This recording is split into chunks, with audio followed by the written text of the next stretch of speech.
Hi everyone, welcome to my mini series on self-love and human design. Today is day 1 of 5, and this mini series has been designed to explore our relationship with self-love and how we can expand that relationship whilst looking at human design and seeing what our chart has to show us in relationship to love. So, to begin with today, we'll be looking at what self-love is, what it's not, and the area of the chart that directly correlates to self-love, or has a really big impact on our relationship with self-love, which is the identity center. The identity center is the center in our chart that is related to love, our purpose in this lifetime, or our sense of purpose rather, the direction that we take and the identity that we have. And so we'll be focusing on this center, and we'll also be looking at how this center expresses itself when it's defined and undefined, and how the gates express themselves. And we'll be taking that and looking at our relationship with self-love and seeing, using journal prompts to reflect on what we're learning. So let's begin. We are going to start today with what is self-love. So what is self-love?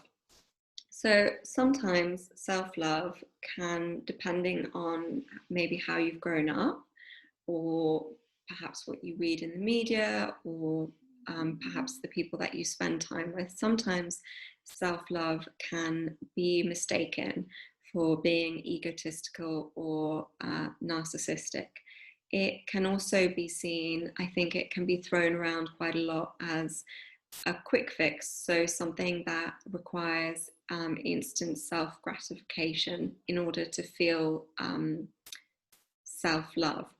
But for me, self-love is actually something which is much deeper, and it's about cultivating a relationship with yourself where you actually hold yourself in high regard, in terms of your well-being and your happiness.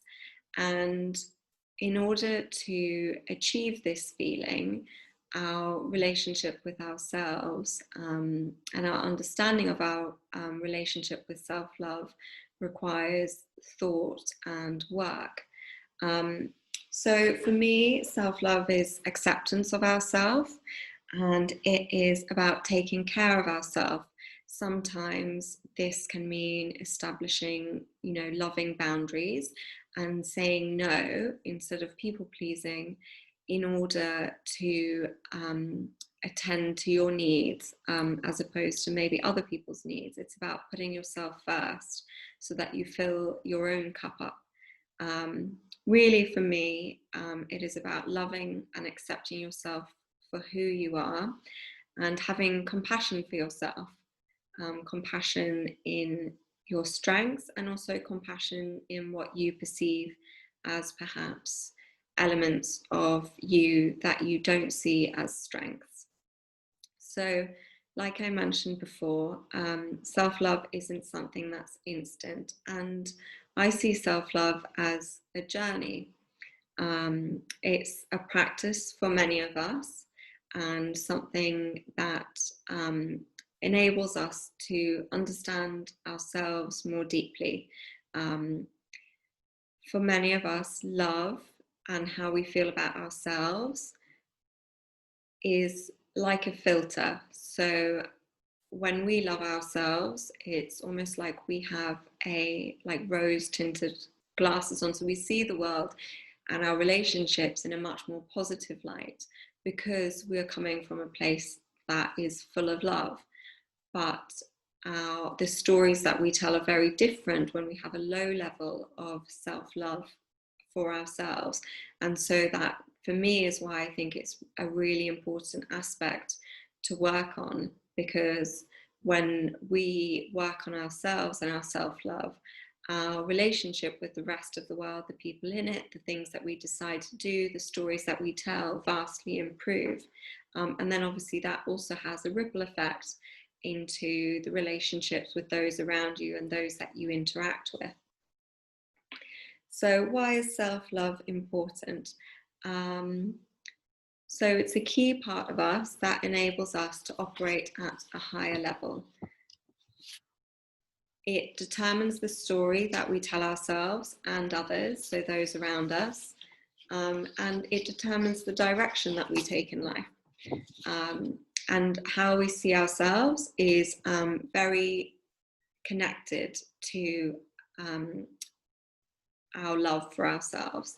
So we're all unique and beautiful beings, you know, and understanding in human design our type, strategy, and authority can enable us to flow in life and can impact our lives in a really positive way.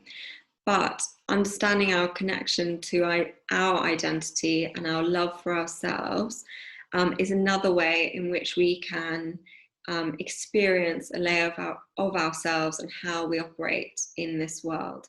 So, like I said before, you know, understanding our self-love and being able to shift that or work on it can change the stories that we have about ourselves and about our lives. And it can help us to operate from a place, a more authentic version of ourselves, and also a higher energetic expression of who we are and who we came here to be. So today we're just going to do a really quick introduction to the G Center, which is also known as the Identity Center.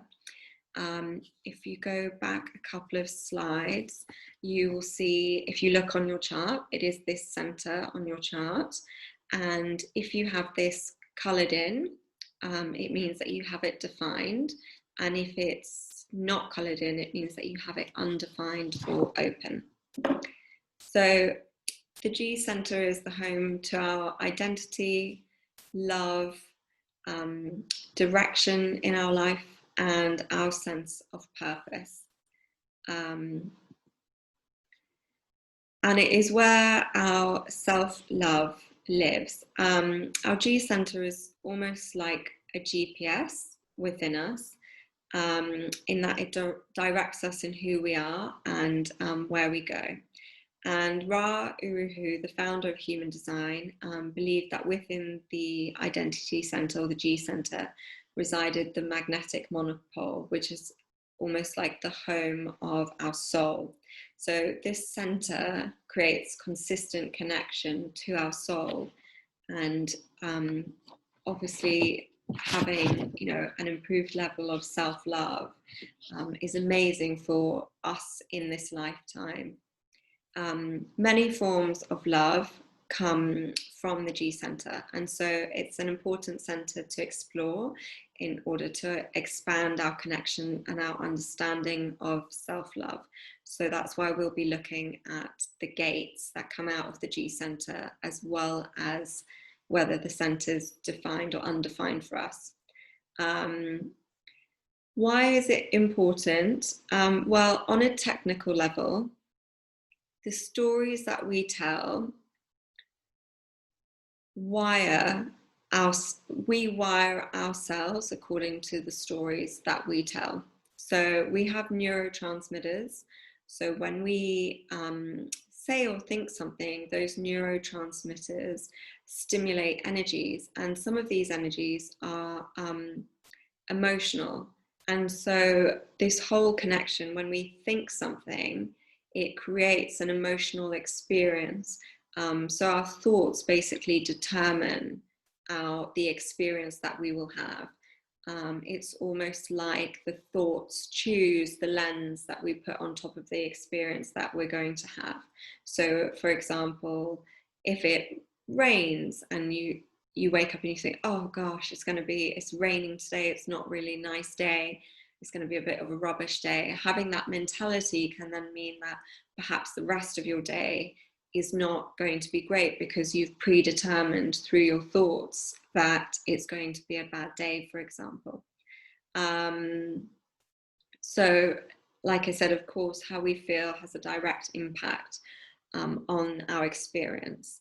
And in this way, self-love is so important, because if we have a loving relationship with ourselves, we're likely to attract those who mirror this for us. And obviously the same can be said for the opposite of self-love and all the different emotions that we experience. So that's just a small introduction today. This is the first part. And tomorrow we'll be looking at the identity center and how it expresses itself when it's defined and undefined.